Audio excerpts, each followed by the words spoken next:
Croeso sianel Blaid Llwyd.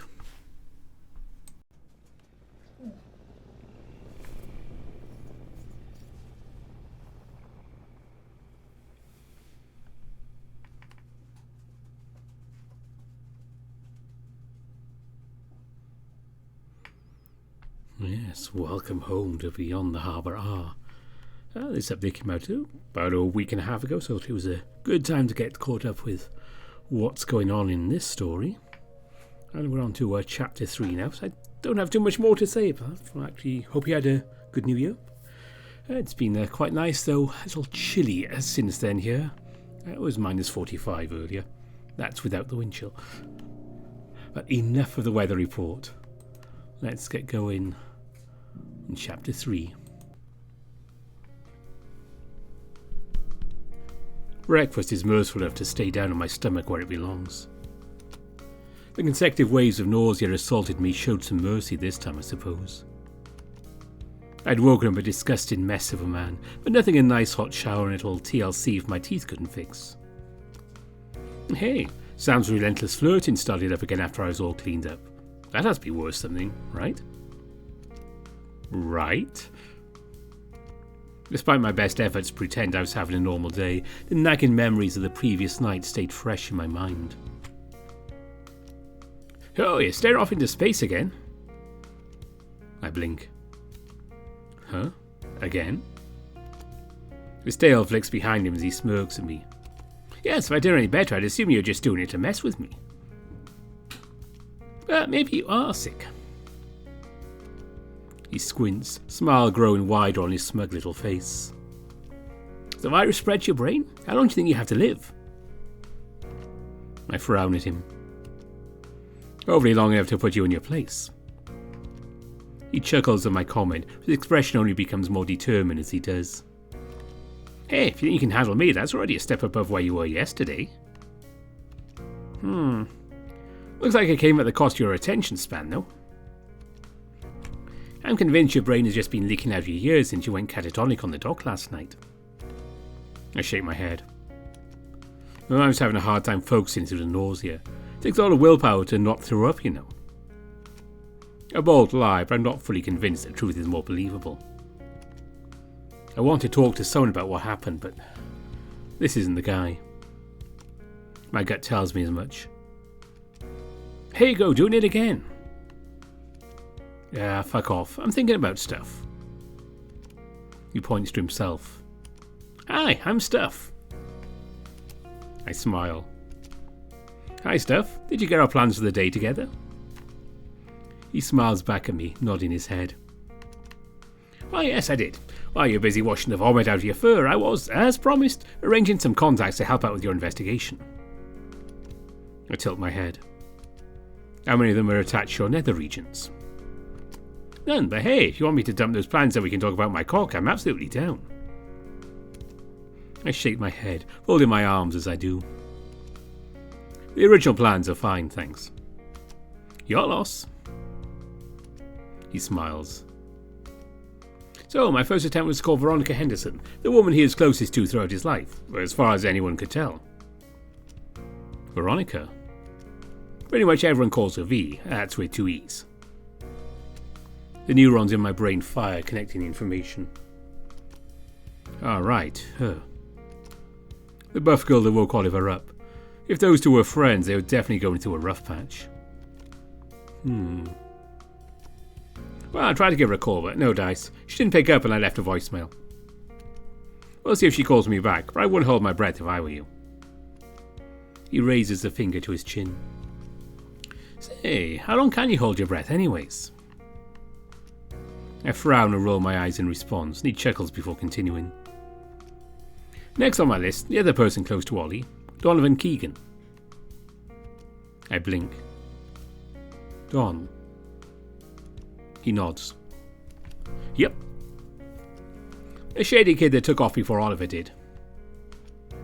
I reclined back on my couch and closed my eyes. This guy's number 2 on my list of people to talk to, only behind Oliver himself.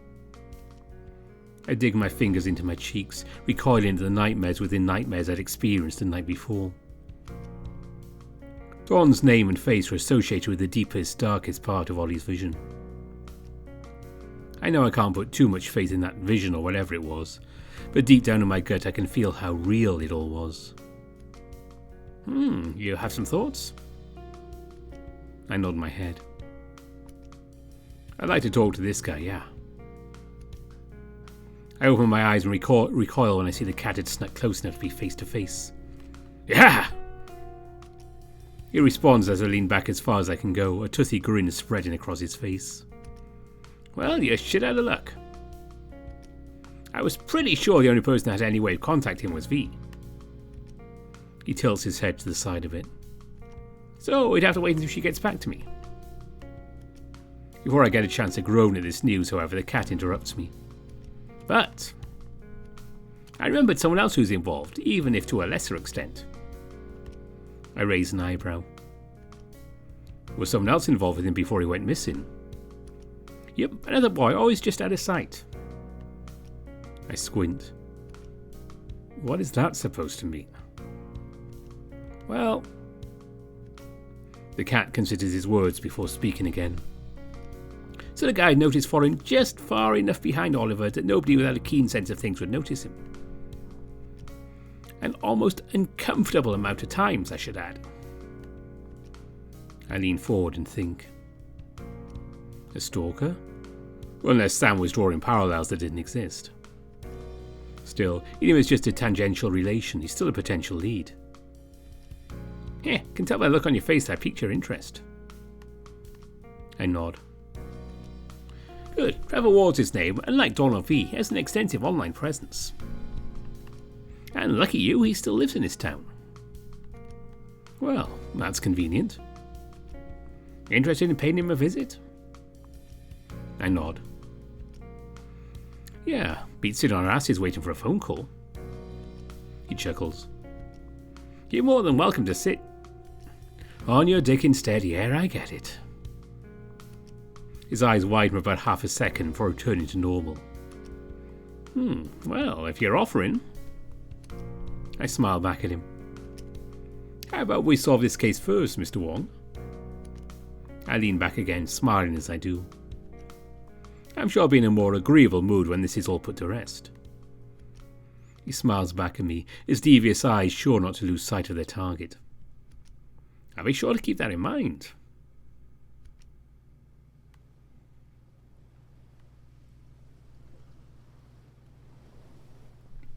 The cool breeze roaring off the nearby ocean ruffles my fur as I increase my pace to match Sam's. You weren't kidding. That was a pleasant walk. Oh, you're just saying that because I walked it with you? He continues on, not looking back as he speaks to me. Hardly. I'd say it's been a really nice day. Sans the fog, maybe. I'm thrown off as his pace rapidly slows, but I rebound quickly to match. Hold on, shut the fuck up. This is definitely the place. Probably. I glare at the cat. What, you didn't know where we were going? Hey, I had a pretty good idea. He folds his arms, stepping onto the well-kept porch of the large, imposing house in front of us. I haven't talked to this guy, but I remembered a guy that looked just like him living here. I squint at him, hanging back. Wait, you aren't even 100% sure he lives here? The cogs in my brain grind together until steam starts to flow at my ears. Wait. You've never even talked to this guy before? He shrugs his shoulders. No, I couldn't keep a detailed case on every last weirdo in this town. He turns around to face me. Have you been paying attention? The people here are bizarre. You're included on that list, weirdo. He grins as he beckons to me and answers his call, ascending the stairway to his kingdom of the unknown. There's never expanding pit of doubt taking up residence in my stomach. My detective's heart keeps my feet moving. I'm not from around here, by the way. I tilt my head. You aren't? He smiles. Do I look like some hick from out in the boonies? I'm from California. I shrug back at him, making a mental note of that as I approach the door. I'd be lying if I told him I wasn't thoroughly intimidated as my finger hovered over the doorbell. I look back at him. Unpredictable response. He smiles at me. Exhaling, I overcome my doubt and press the button. And we wait. And we wait. And we wait. We wait. Waiting. We keep on. Alright, that's enough waiting around. Sam pulls me from my waiting trance, practically shoving me aside.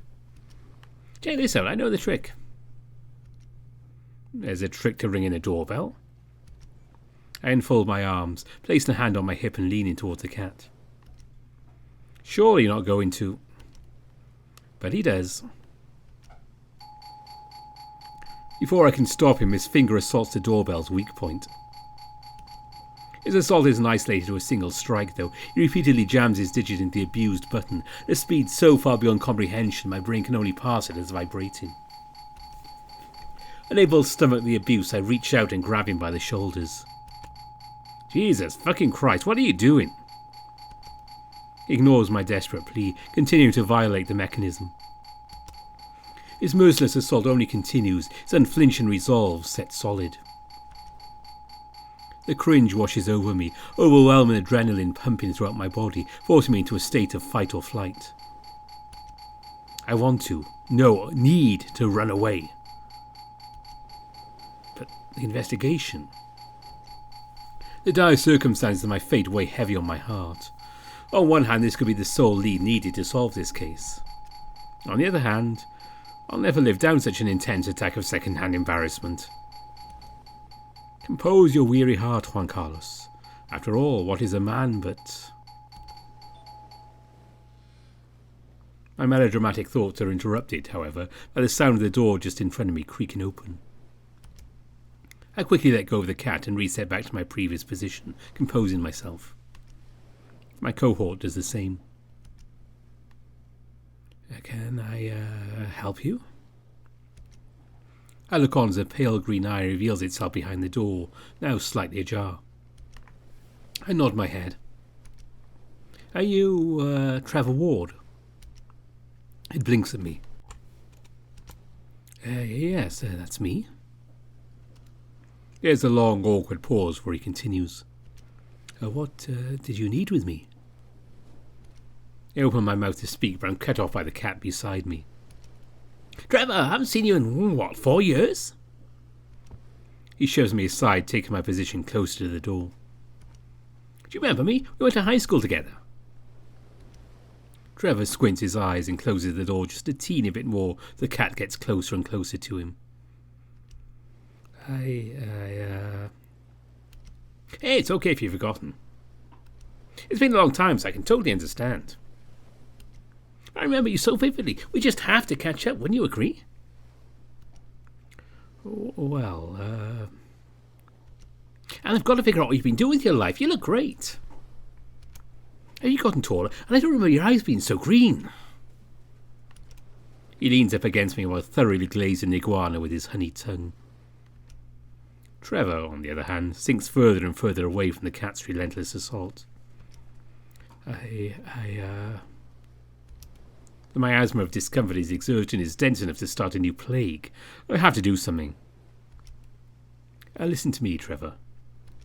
I interrupt another of Sam's empty compliments. We're here to get some information. Can you please help us? You may be the only person who can. Please, will you just hear me out? The iguana closes his eyes and lets out a long, tired sigh.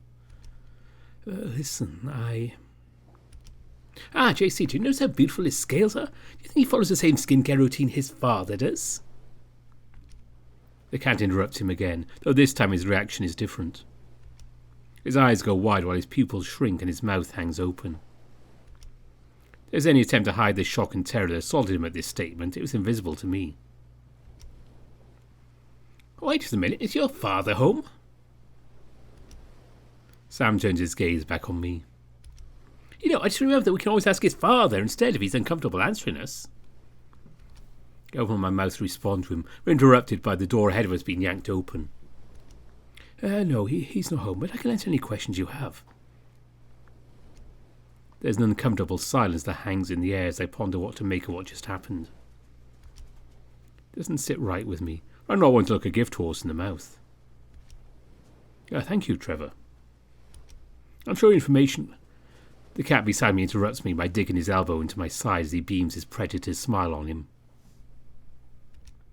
We can come in, kind sir. A painful sounding exhalation, similar to the one I just made myself, escapes from Trevor before he stands aside. Be my guest. He waves one of his scaly hands, beckoning us to enter. While I'm still frustrated with Sam for hitting me, I follow his lead for now. As soon as I take my first step into the den of the beast, I stagger as I'm overwhelmed with a blast of humidity. It takes every ounce of self-control to not swear as I do. I'd just gotten used to the chill, for fuck's sake. Over here, in the living room, you guys can sit on the couch if you like. How if I prefer to sit on the floor? Well, you can sit on the floor if you like. I just thought that, Now, I'll sit on the couch. He smirks. My companion here may prefer the floor himself. I just like to keep the option open. I glare over at him before smiling at the lizard. The couch is just fine for me too, thanks. Trevor turns around to face us when we reach the spacious living room, nervously shuffling about as he makes eye contact. Alright, can I offer you both something to drink? A generous offer, but I'll have to pass. The lizard seems to be thrown off by how quickly Sam answers him. I become used to his quick turnarounds. Just water for me, please. He turns to me. Oh, with ice? I shake my head. No, thank you. His lips curve into a soft smile before he turns tail and walks into the kitchen. So, tell me. I take my seat on the luxurious couch, and the cat sits down next to me. How would you handle a sudden change in heat like this? I rub a bead of sweat that began travelling down my forehead. Because I'm having a hard time adjusting. The cat, typing away at his phone, doesn't even look up as he responds. You're already in heat, weren't you? I furrow my brow. Well, not particularly. I was born in Tamaulipas, but I've lived in... You sure do look breathable to me. I blink. How I didn't see that one coming, I may never know. We don't have long to sit and wait as Trevor returns from the kitchen with 2 drinks, a tall glass of water for me and a can of ginger ale for himself. Once he's settled in the armchair just across from us, I decide to break the ice nice and early. So, Trevor, care to tell us a bit about yourself?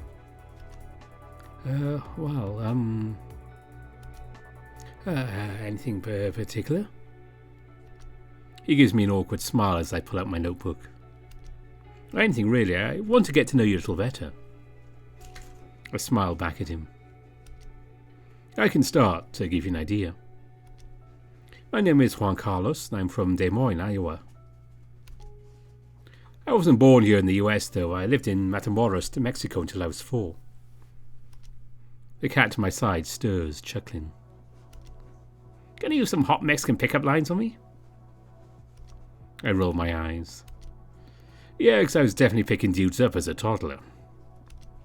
I turn back to Trevor, who seems to have had no reaction to Sam's interruption. Anyways, my family immigrated here in 2002. We lived in Texas for a little while, but moved further north after about a year when my dad got a better job. My little brother was born about a year after that. Before I can continue, I'm interrupted by the cat's tail brushing against my shoulder. I turn back to him to see what he wants, but he uses it to point at... Fuck, I'm fiddling with the ring again. So, I've spent most of my life here. The only thing that I miss about Mexico is... I breathe out slowly. My big sister. The lizard's pale green eyes stare back at me as he registers the obvious pain in my voice. She stayed behind? I give him a weak smile. Yeah, she disappeared in 2002. Trevor blinks, seemingly taken aback. Sam, on the other hand, seems to have no reaction to my revelation aside from his usual smirk. I clear my throat before continuing.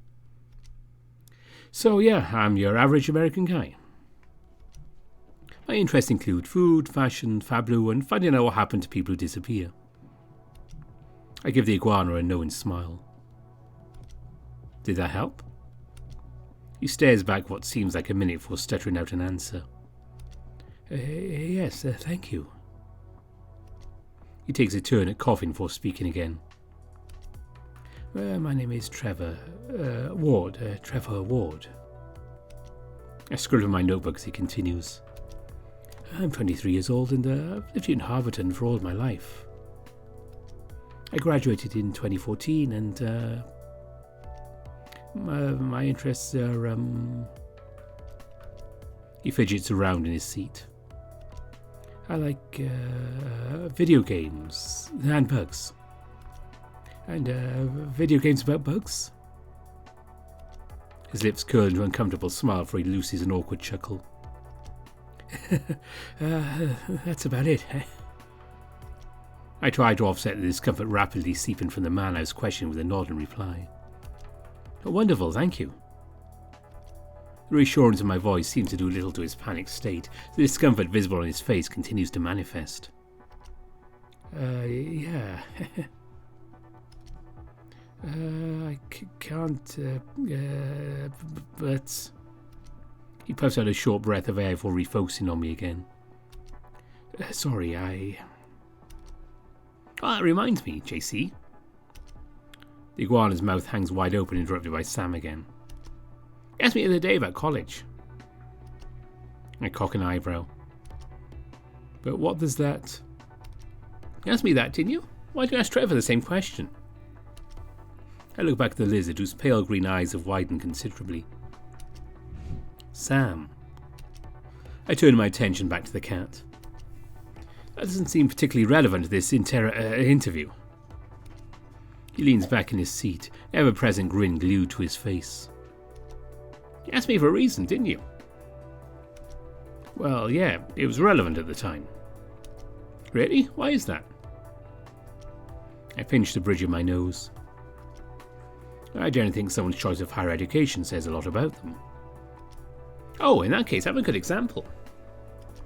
I'm a business major after all. What does that tell you about me? I fold my arms.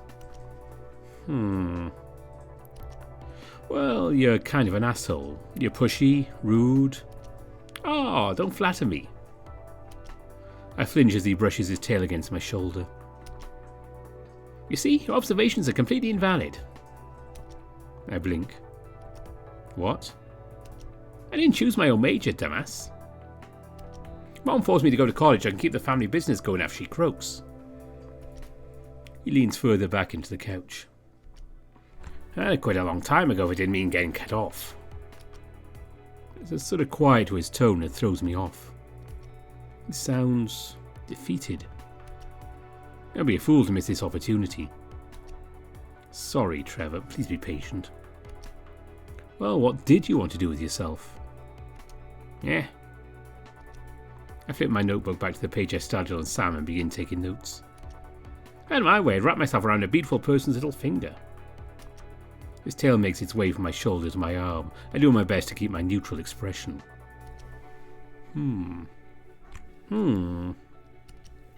There's that look again.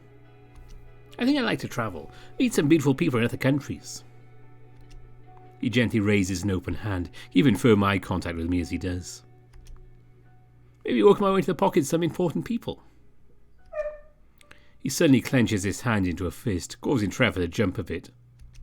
Then maybe I'd be satisfied. He closes his eyes and tilts his head, grin curling yet further. I'm quite the overachiever. I'm sure you could tell that already. I blink. Right. I'm also into hip-hop and aliens. I blink again. That was very helpful, Sam. Thank you. What a guy. Of course, that leads back into what I was saying, of course. Trevor. The lizard stands at attention, eyes wide again. Yes? Tell my colleague here your aspirations. If you aren't going to college, surely you have some goals in life. What is exactly how I go about getting him to talk? I'm glad Sam asked. I flip back to my page on Trevor. I'm not in school. I'm sorry if that isn't what you wanted to hear. Oh, quite the opposite. I'm very interested in what you have going on here. I chime in. I am as well. I'd love to hear more about your hobbies. You said you're into video games? A faint little spark lights in his eye. Yes, I mostly play online games. He stops himself a second, but resumes shortly after. Have you ever heard of Insectoid Fantasy? The MMO. He smiles. Yes, it came out last year. I furrow my brow. Isn't that the game from like 2015? He nods. Yep, I'm talking specifically about Insectoid Fantasy 2. I was really hesitant about the launch, but I sort of bought it on impulse. He shakes his head. But it actually ended up being worth it this time. I was extremely bummed out when the original Insectoid Fantasy shut down in 2018. I bounced between MMOs for a few months. But none of them really grabbed me the same way. I open my mouth to respond before I can get a sound out. He's already talking again. It's only very... Remember... I put my pen down as he continues. I look over at Sam, who's retreated back into his phone. Though the lizard was hesitant at first, Sam's continued prodding was pretty successful at getting him to open up. I don't approve of his methods, but I'm thankful he could do what I could not. When raid progression started, a lot of people were unsure of how. My methods haven't been quite as successful at getting usable information. Sorry to interrupt, but there's something else I need to ask you, Trevor. He stops his babbling and tilts his head. Huh? About my gear setups, the raid tier. I shake my head. No, as interesting as that is, there's something I need to know more. I take a deep breath. And exhale. Watching about the disappearance of Oliver Blanche. As soon as that name passes my lips, the atmosphere of the room changes altogether. Any sort of joy that had been radiating from the lizard's scales evaporates into the air like late morning dew. He stares at me, mouth wide open, and his posture shifts. I fold my arms, balancing my notebook in my right hand. I bore my gaze deeper into him, keeping my own posture firm and expectant.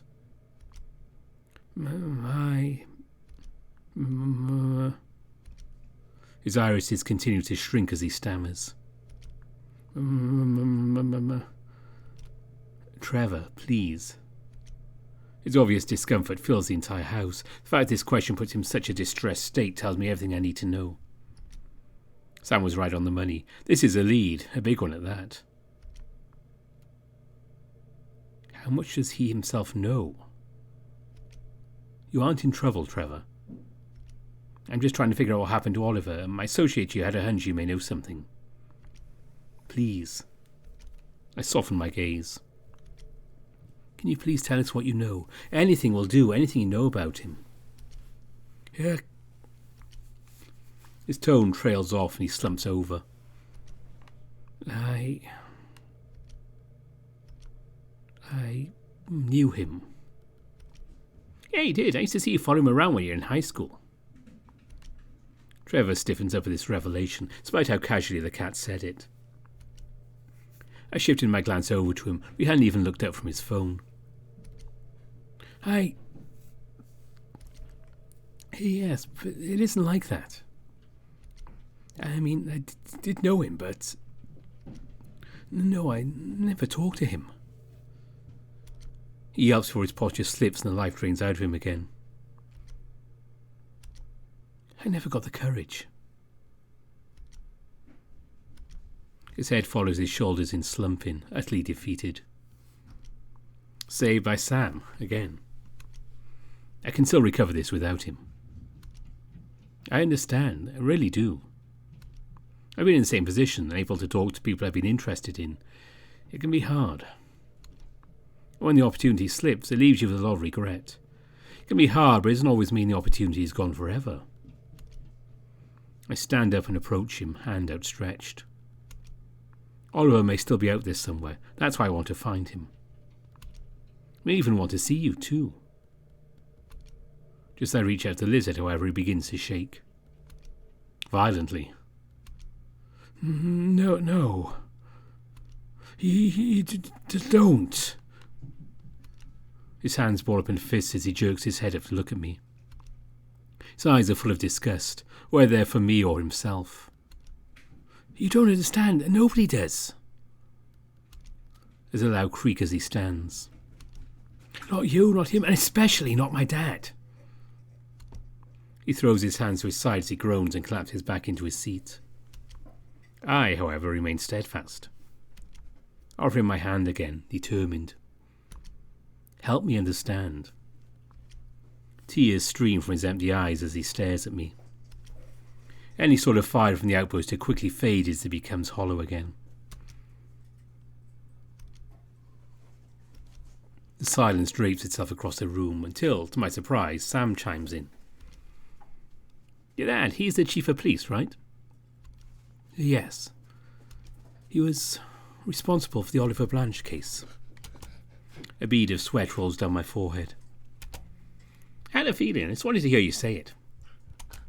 My eyes bulge out. I could feel. But you... My brain pushes up against my skull as severe pain pulls my full attention. I grip my chest and feel my heart pounding in its prison. Stop it. Stop it. This isn't the same. Calm yourself. Calm. Calm. Calm. When I come to, I'm just where I was, arm outstretched to this strange man. My goal hadn't changed, even my perspective had. Trevor, please. Can you help us? He slits his tear-soaked eyes, a soft glint of light being snuffed out as he does. I don't think I can.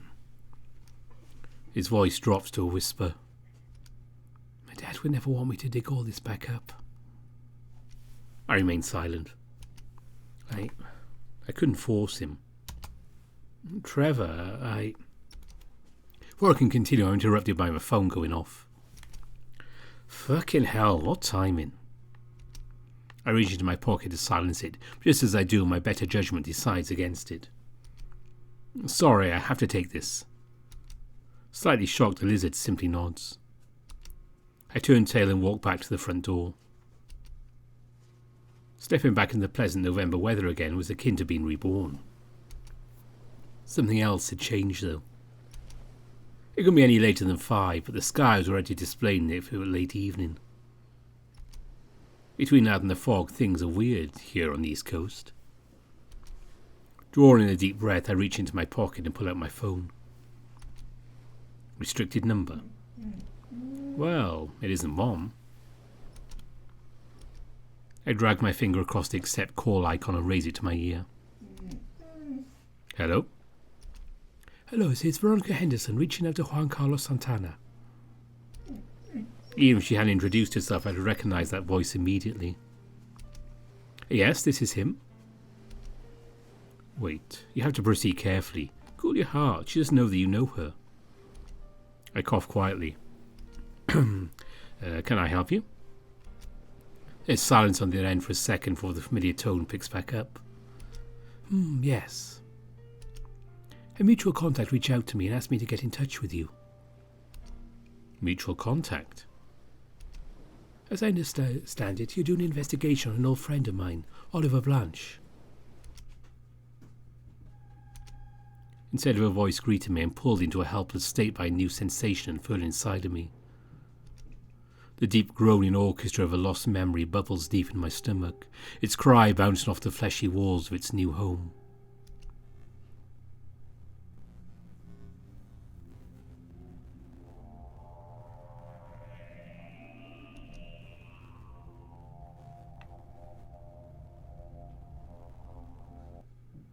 My brain couldn't hope to comprehend the slurry of noises it made, the churning modes of presence unknowable in language unspeakable.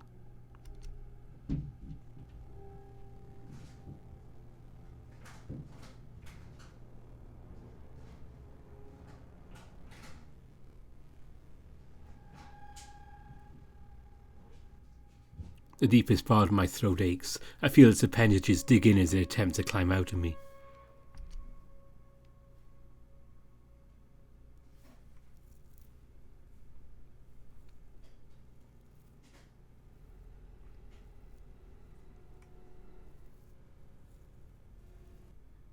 Continues to babble inside of my mind as I stand there frozen in place. I want to gag as I feel it begin to reach the back of my mouth. My eyes bled as its hideous liquid seeps out of the corners of my mouth, the incantation chanted by the shadow becoming clear to me all at once. I remember. Mr. Santana? Sorry. My forehead throbs and I cough a bit of gunk in my throat. I felt off there for a second, but it seems to have passed. But yes, that's me. A short silence lingers before she responds. Yes, it's a pleasure to meet you, Mr. Santana. I smile. Likewise. If you don't mind me cutting right to the point, a colleague of mine contacted me telling me you lead an investigation on the disappearance of Mr. Oliver Blanche.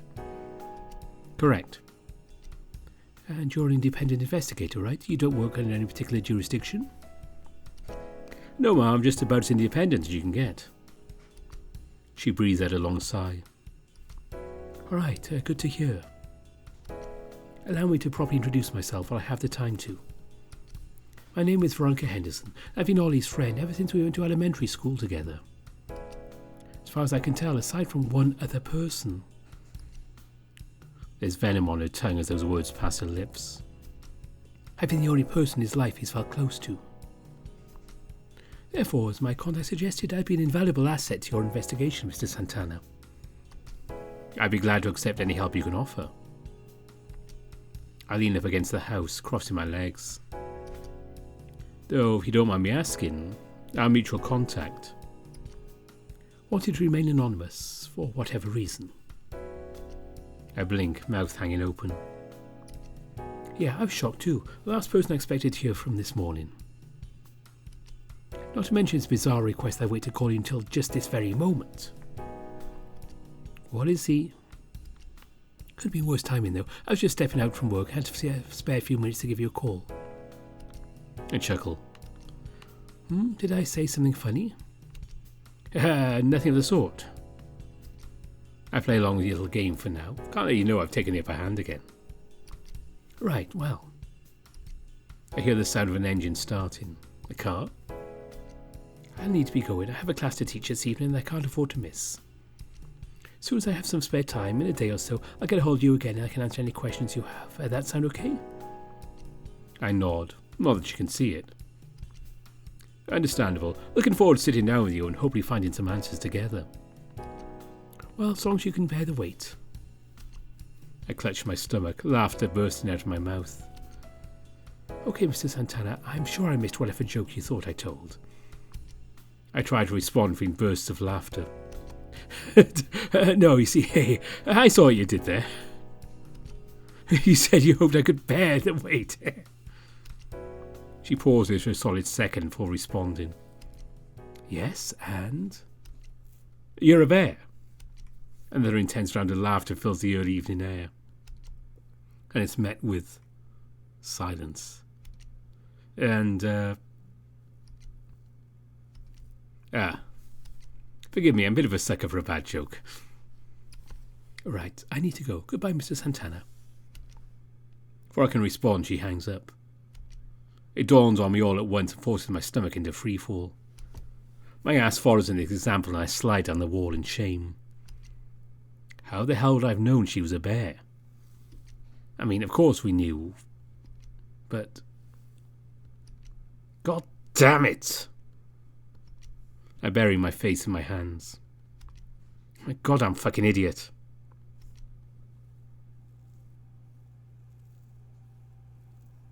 The atmosphere of the living room changes entirely upon my re-entry. While the cat doesn't look up from his phone, Trevor's gait as he approaches me is awkward and stifled.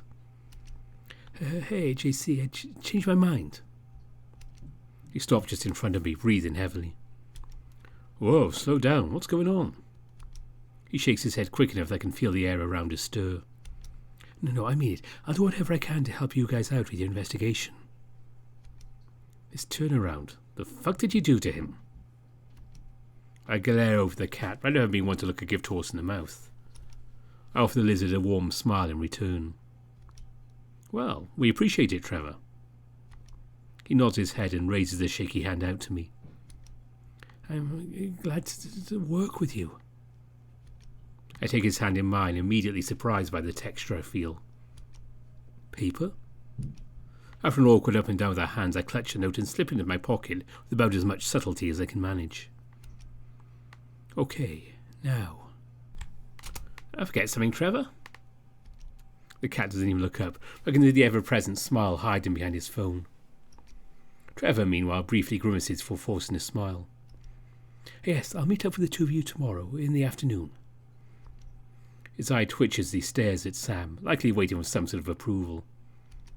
The cat, showing some form of twisted mercy, nods his head slowly. Okay. He inhales deeply. I'm sorry if this comes off as rude, but my dad is... Yes, JC and I'll be taking our leave. He presses a discreet little button on the side of his phone before standing up and shoving it in his back pocket. See you tomorrow, Trevor. Another forced grin from the lizard. Yeah, goodbye. See you tomorrow. A soft chuckle escapes his throat as Sam approaches the door. His eyes raise slowly from the floor, making contact with mine. His eyes are complicated. Deep inside of those green seas, I can see the build-up of years of anxiety and fear. There's a little spark of light that caught my eye, the tiniest tinge of hope. I clear my throat, mustering up the most comforting tone I'm able. I'll see you tomorrow, Trevor. He responds with a slow nod, eyes closed and shoulders hanging low in the atmosphere of his home. Without saying another word, I turn tail and follow the cat out the door and back into the cool evening air once again.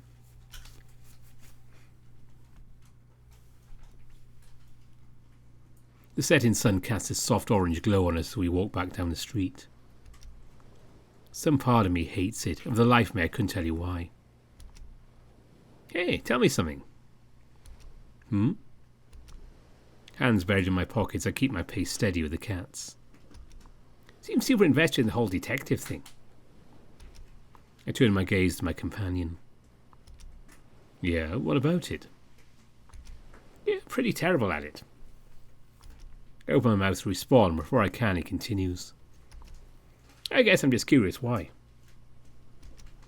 My brain stops working then and there. It must be the light. Well, You dodged a question last time I asked, too. I sigh. It's personal, okay? It must be. You got something that keeps you moving forward. Motivation. Must be nice. We walked together in the quiet evening air for a little while. The sound of the waves crashing just a few yards away was constant but refreshing. I'm surprised by how quickly I'd gotten used to the smell of salt. Could barely tell it was abnormal anymore. I'd have guessed something changed.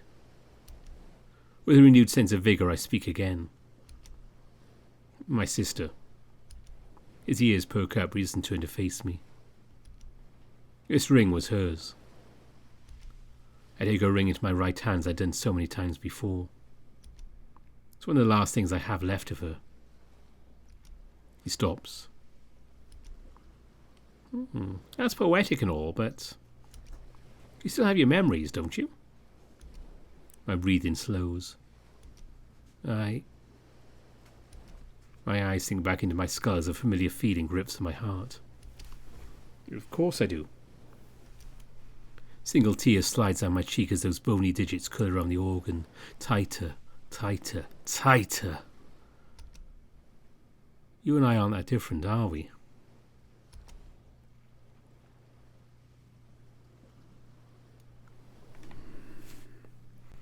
And that's an interesting note to leave chapter 3 on.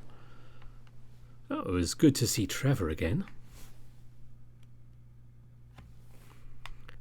And of course, when chapter 4 does come out, I can assure you we will be returning to Beyond the Harbour R. And actually, if you do play this update, you have access to the original Beyond the Harbour now. I still have the videos up if you want to watch those, but if you play this, you can also do that. And that's about it for now. We'll see what happens next week. I think it might be more Password and Tyson, and there might be some more Backbone coming in there as well at some point. I still have to work on my schedules, but that's Beyond the Harbour R for now, and so next time an update comes out we'll definitely go back. And before I waffle on too much longer, thank you to all my patrons as always, and my top tier patrons are Grizz, Evan King, David Taylor, Samuto, Ryan Hall, Anubis Silverwind, Ida Corval, Brandon Bradford, Bastian, Lark Huskerton, Marcus, Kopi, Gunnar Muller, Tiger Cub, Sindri Dragowolf, Dissonance, Besuksu, Kobods Vissa, Kartek, and Burnt Toast. And thanks as well to you for watching. Until next time, bye for now.